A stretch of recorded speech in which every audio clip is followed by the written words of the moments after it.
Hello, good morning. Nasa labas kami.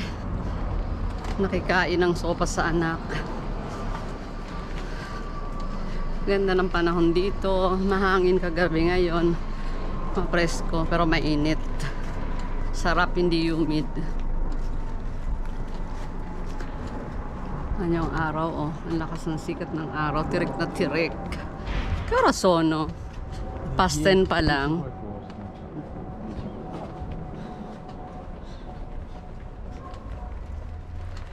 Halos malamig na nga eh. Malamig in a sense na mahangin kasi, hindi yung lamig na parang winter. Hindi naman ganun.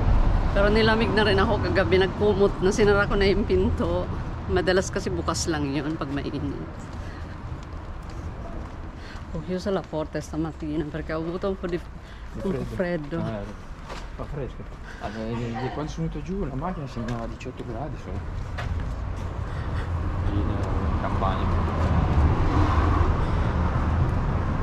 Sa trabaho niya kasi mas malamig doon sa parte yun dahil labas yun ng city ng Turin. Mga 1 hour dito ang biyahe niya galing dito.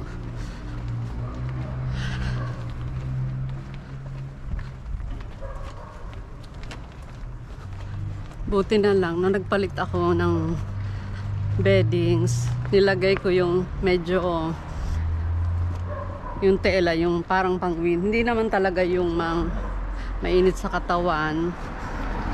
Pero hindi yung very light. Kasi nung mga nakaraan, light na light yung nilalagay kong bedsheet dahil nga mainit na. Tapos ito biglang humangin. Di ba pag umaga ganun, no? Medyo malamig na. Parang sa Pilipinas. Sa madaling araw, bumababa ang temperature.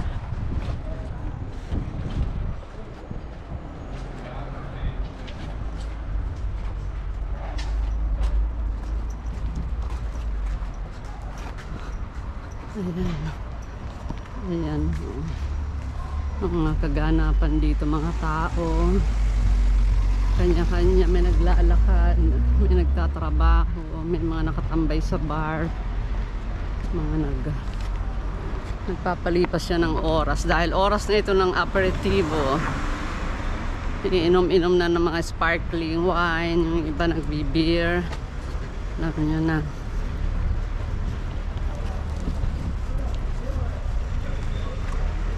Sarap ng sopas. Kinain na namin yung kagabi. Tapos kanina dumaan ako, may kinuha ako, kami mag-asawa.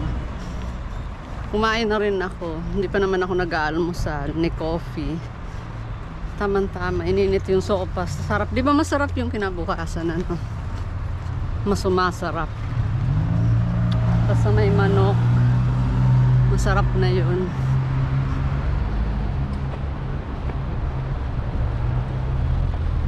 Ayan. È finito il lavoro vicino a noi? Quelli lì che si arrampicano? No, Acrobatici. c'è le corde, secondo me vengono ancora. Sayang hindi ko nakunan kahapon yung mga nagtatrabaho dun sa malapit na building sa amin, yung mga parang nag-acrobatics. Ang gagaling nila yung mga umaakyat sila. Nag-aayos na mga labas ng building, kung yung tinatawag itong pasyata, yung harapan ng exterior works lang yun. Pero mahirap dahil siyempre building, aakyat sila. Gaganda ng pangangatawan ng mga yun, makikisig. Hindi ka naman pwede talaga dun kung mabigat ka, diba? Dapat ano, kaya mo yung itaas yung katawan.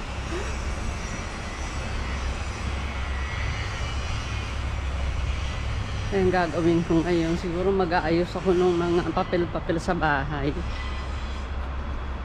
Tama-tama. Laro ko yung mga bata.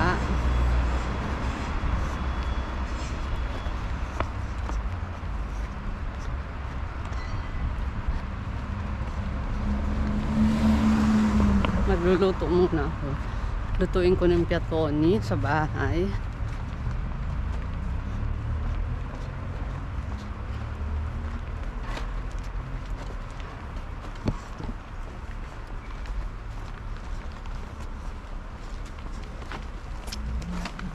Gusto ko sana maglumpiang sariwa.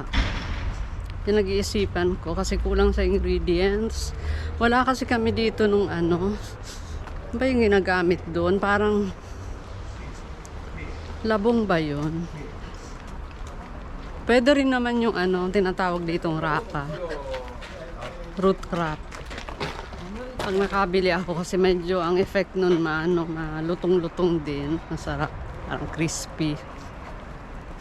Tapos wala akong mani. Kailangan ng mani doon sa lumpiang sariwa. Ano siya?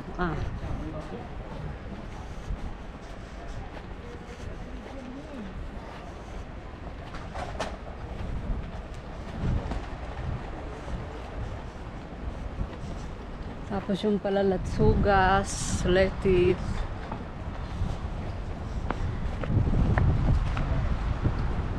Salad. Pag sinipag ako gagawa ako ng lumpiang sariwa. Gagawin ko rin kasi yung wrapper nun. Lahat gagawin mo sa bahay. Nasa complete of ingredients.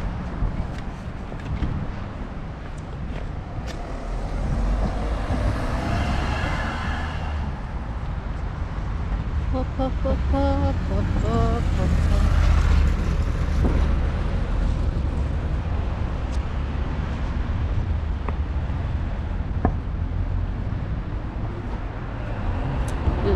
Trabaho rito. Maganda ngayon kasi hindi umuulan masyado. Maganda ang pagpapatrabaho. Tuloy-tuloy.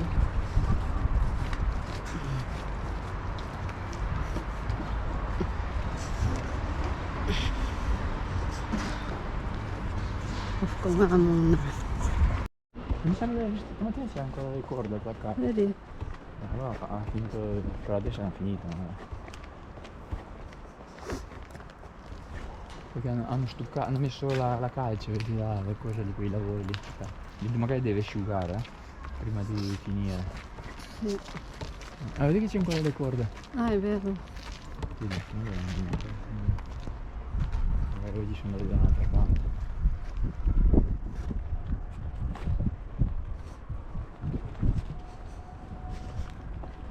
Isa. Buti na lang yung mga halaman ko. Tingnan nyo yun. Natumba oh. Dahil sa lakas ng hangin kahapon, natumba ito. Kasi tingnan nyo ang ano na kinakalawang na. Dapat kasi dyan nilalagyan ng parang poste yung ilalim. Tapos meron pa dito. C'è un altro qui che l'hanno messo lì da una parte o l'hanno tolto. Ano di là, lontano. Ayun pa pala, malayo na. Tingnan ko nga itong motor namin kung kumusta naman. Scooter. Molto sporco. Ang dumi na nung ano. Nilinisin na. Hindi ko na yata ito na, hindi na ako nakakasakay ng isang taon. Ngayon pwede na uli dahil mainit na.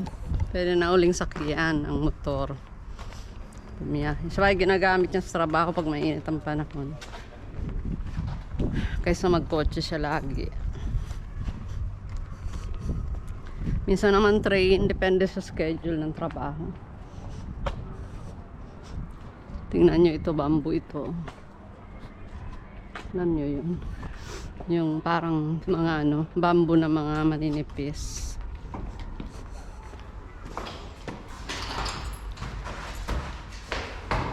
Uwi na sa bahay. Again, back home.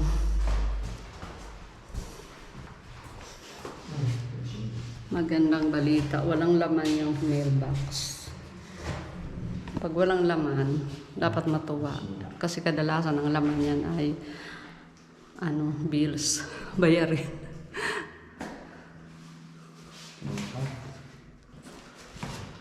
Andiamo a piedi. Magagda na lang kami. Busy yung elevator.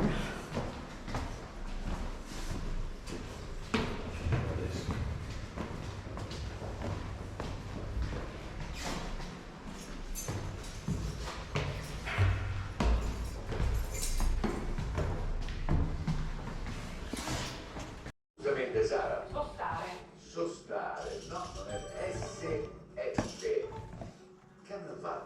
Lutuin ko muna tong piatoni. Hiwain ko muna. Kita ba? Kita ba ang beauty ko?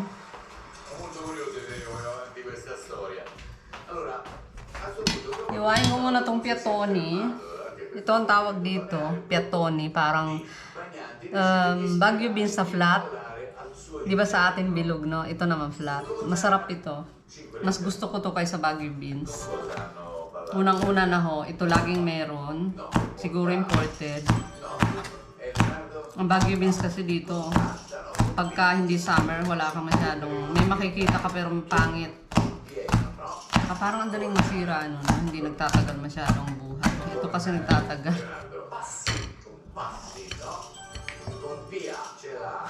Diba? Pareho din ang lasa.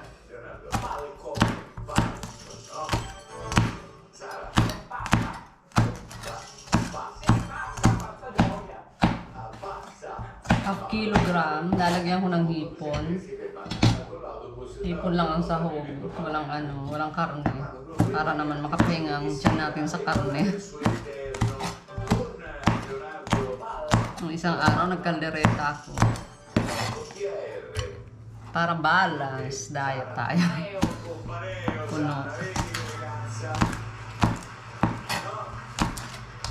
Alam niyo, pag nagigisa ako, gusto ko yung laging may kamatis. Hindi ako nasasarapan sa ginisa na walang kamatis. Halos lahat ng gulay, gusto ko sa ginisang gulay may kamatis. Iba ko talaga yung binibigay na lasa. About kanina sa sinasabi ko na maglulumpian sa riwa, hindi na muna kasi ang dami palang ingredients sa kulang. Kailangan meron din karneng giniling yun, di ba? Meron lang akong hipon. Wala akong mani ditong available. Wala akong yung sinasabi ko kanina na root crop. Ang tawag ay rape.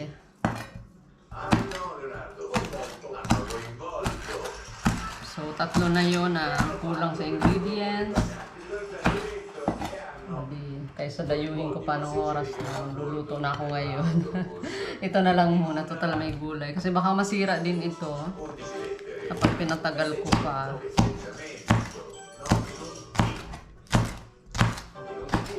Hindi ko nahaluan ng carrots. Marami na ito. Kilo na ito. Kung konti lang, pwedeng haluan ng carrots.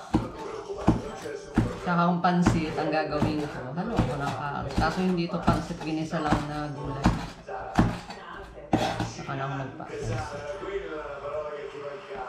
Tingnan nyo, medyo nag-ano na ito. Medyo magulang na ito.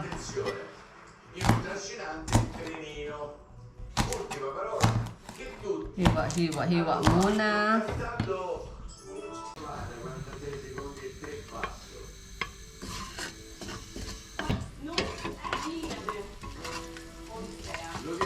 Bawang, sibuyas, kamatis.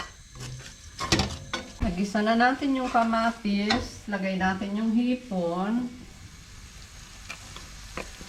Mahulog. Ayaw bumigay ng hipon na ito.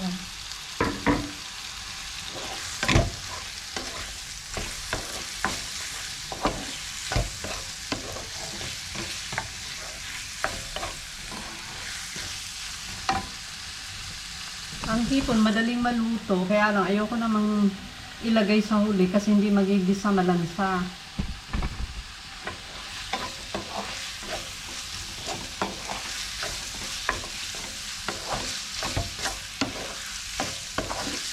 Diba ang hipon nagiging parang goma kapag yung overcook, kumukunak. Dapat ang hipon ay medyo brittle. Yung pag kinagat mo malutong pa, na hindi naman talagang hilaw. Diba ang dami ng piatoni. Sana may lasa pa yung hipon. Ang dami pa ng piatoni nilahat ko. Pag naman kasi may natira, pwedeng iluto sa pansit. Dagdagan na lang ng ibang ingredients. Pwede ulit mag-isa ng bawang sibuyas, lagyan ng karne, tapos carrots, tapos haluan kung may natira nito para iba naman yung kakainin, diba? Maging ano tayo, tawag dito, resourceful ba yun? O ano tayo, yung alam natin na gumawa ng something out of nothing o kaya kung anong meron na tayo. Tingnan nyo ako. Ito pala ngayon ang pwede kong itakip sa ulo ko para hindi mangamoy ginisa. Wala naman akong binibiling kung ano pang iba. Gagastos ka pa, meron naman ito. Ito na muna, pagtsagaan. Effective naman, hindi nangangamoy yung buhok ko kapag nagganito. Kasi kaliligo ko lang ng buhok ko dahil kahapon. Ayaw naman natin mabugbog sa ayaw nating mabugbog sa shampoo ng ating buhok at mga conditioner. Anit-anit. Baka masyado nang lumipis. Gisa ko lang ng konti. Tapos lagyan naman natin ng konting tubig. Kasi matigas itong piatoni. Gusto ko talaga dito yung naluluto. Ayoko nung ano, yung okay lang half cook, pero minsan yung iba kasi nagluluto nito matigas talaga, halos silaw eh. Hindi ko ito pwedeng kainin ng ganun. Para sa akin hindi. Pag yung parang hilaw pa sa tigas. Saka maigi na yung luto para sigurado tayo, hindi natin alam. Kaya hindi ko naman yung sariling tanim. Lagyan natin ng konting toyo, tansyahan na lang yan. Tansyahan, tapos kukuha ng kutsara. Sige, tansya muna, tansya. Tansya. Total madali nang magdagdag kapag kulang sa alat. May patis ako dyan, kaya lang hindi na ako magpapatis dahil ang hipon ay malansa na. Tsaka lansa rin dito sa bahay.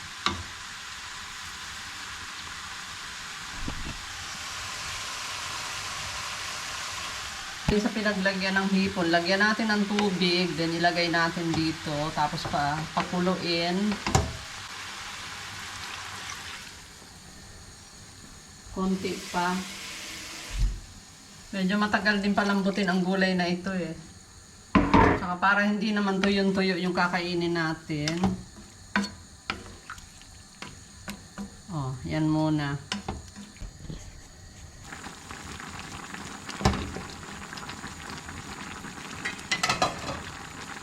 Mga 2 minutes ko pa itong pakukuluan, then off ko, takpan ko na. Naluluto pa yan sa init niyan. Para hindi overcooked. Kain ho tayo ng pakwan. Nakachamba kami ng masarap na pakwan. Kita naman sa kulay, ang pula. Di ba sabi ko nung mga nakaraan, bibilhin mo, no? Nag-try na nga kami nung bukas na yung, kita mo na yung loob. Pagdating sa bahay, matabang pa rin. Kaya nag-iingat na ako sa pagpili nung sumunod. Bumili kami sa ibang supermarket this time. Ito. Tama-tama. Pasok namin,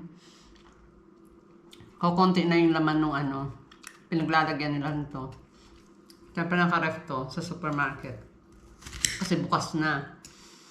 Tapos dumating yung nagpo-furnish, yung naglalagay ng mga ganito.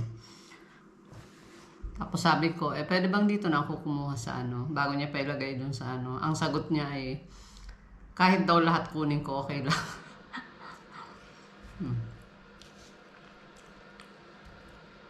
Isang araw yata kami namili. Miyerkules ngayon. Sabado yata. Hindi Sabado, Linggo, di ko na matandaan. Linggo pala.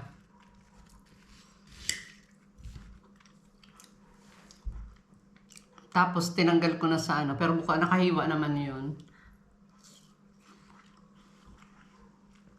Hindi buo kasi ang lalaki ng pakwan. Ako lang ang kumakain. Ang ganyan nahiwa. Hindi ko pa rin naubos. Ilagay ko sa Tupperware. Tupperware sa container. Nakasanayin kasi natin sabihin Tupperware, no? Pero ang Tupperware brand yun eh. Anyway, lagay sa container. Tapos, ito may tira. Baka ubusin ko na.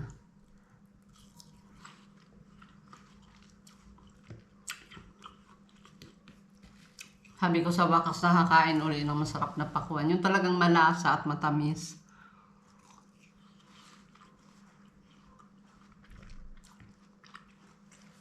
Diba kasi nabili na matabang, meron din lasang parang bulak. Alam nyo yun, parang papel lang din nakakain mo.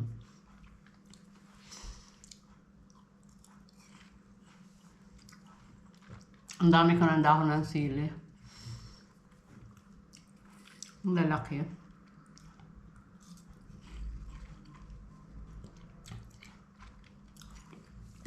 Naalala ko sa Pilipinas, parang ang nilalagay lang natin sa tinola yung type ng sili na maliliit, yung dahon ng labuyo. Pero dito kahit anong sili pa yan, basta sili, ginagamit namin sa tinola.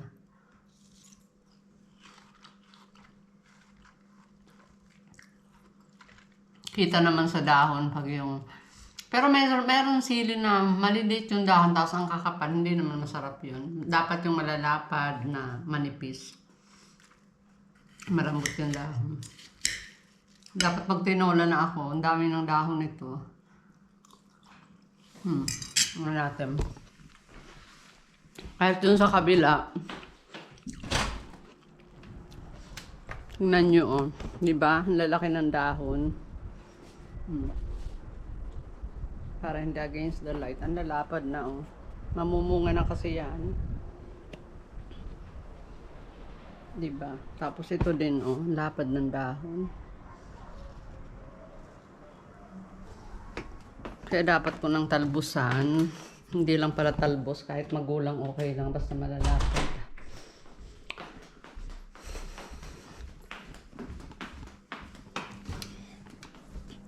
Kahit dito, humangin ng malakas. Kaya yung ibang dahon medyo parang na ano, bumagsak. Pero nakakabit naman. Pag nagtinola ako, tatanggalin ko na tong mga to. Huwag naman lahat kasi kailangan din ang dahon para mamunga. Ayan pa, oh. Magulang na nga ito. Napaspas na ng hangin. Ayan, oh, nasira. Tsaka ito, lumaki na ito eh. Tumubo ito ng pusa. Hindi ko na hinayaan ko na rito. Hindi ko na tinanggal. Ibig sabihin gusto niya yung lugar. Laki-laki ng puno ng kamatis. Tapos dalawa lang pala naman ang ibubunga. Ay naku. Kaya ayoko na magtanim ng kamatis. Tama na yan. Mga butong luma.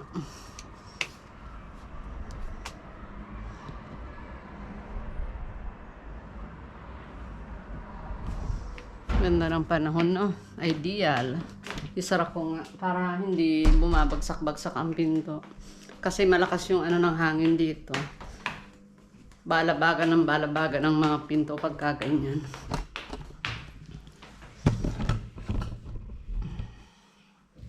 Back to pakwan.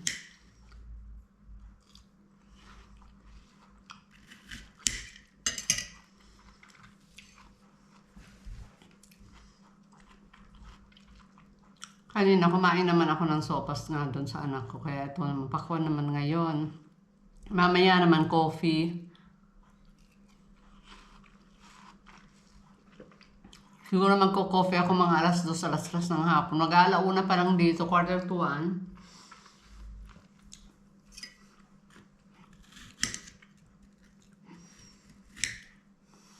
Tapos sa gabi, yun na, hapunan na, yung niluto kong piatoni. Gulay, tapos may kanin pa ako sa ref.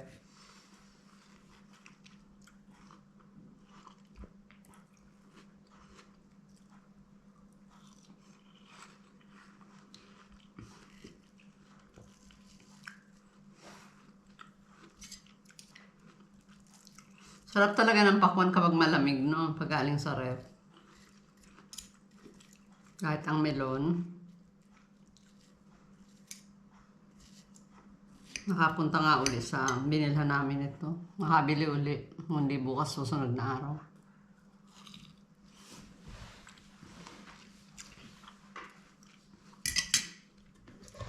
Ubusin ko na ito. Para kasi napapanis din ang pakwan, di ba? Pag pinatagal ng husto. Palibasa bagong bukas nung pumunta kami. Kaya nagtagal yung buhay, yung freshness.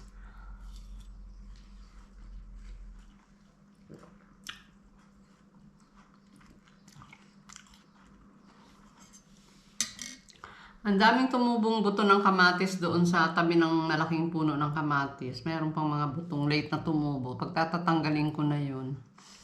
Ang liliit pa ganyan lang. Tingnan nyo naman kasi ang laki-laki ng puno. Tapos mamumunga, 2-3. Iba talaga pag nasa lupa nakatanim ang mga gulay.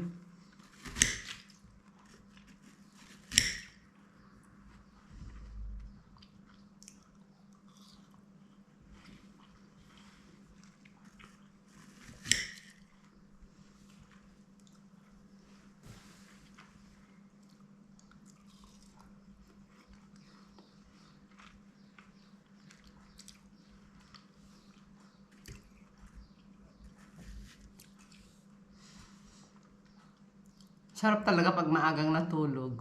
Bihira mangyayari sa akin yun. Kagabi maaga kaming maaga akong humiga. Tapos ang katulog na ako. Maaga na yun sa akin yung hihiga ng 11 ng gabi. Tapos mga 11:30. Basta bago mag-12. Okay na rin pakiramdam ko noon. Gising ako ng mga 7:30. Di ba? 7 hours of sleep. Hindi na masama.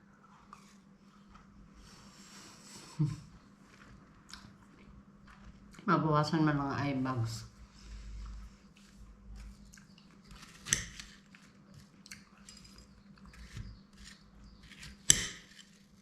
Saka wala na yata yung maingay sa taas. Mukhang iba na. Umalis na. Bed and breakfast nga yan eh. Hindi pala bed and breakfast.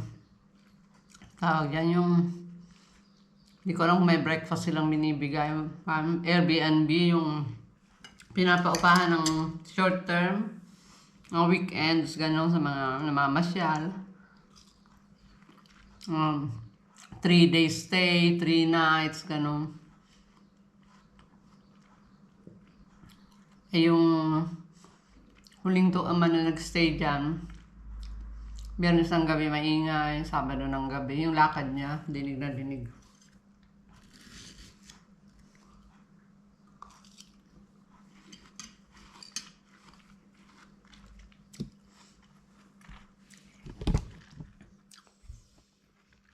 Bye for now muna. Salamat sa inyong lahat. Kung sino man nanonood sa akin, sa mga nagsusubscribe, kahit di ko kilala, thank you very much. I appreciate your effort. Kung nanonood man kayo, nagla-like, nag-subscribe, yung interest nyo. Daily vlog lang naman ito. Yung buhay-buhay ko lang dito sa Italy bilang Pilipina, Italian na stay at home. Sinasabi na stay at home wife. Yun. Wala namang mga big deal so far. Ganun lang. Simpleng buhay dito. Kung anong dumating, kung anong mangyayari sa araw, tatanggapin.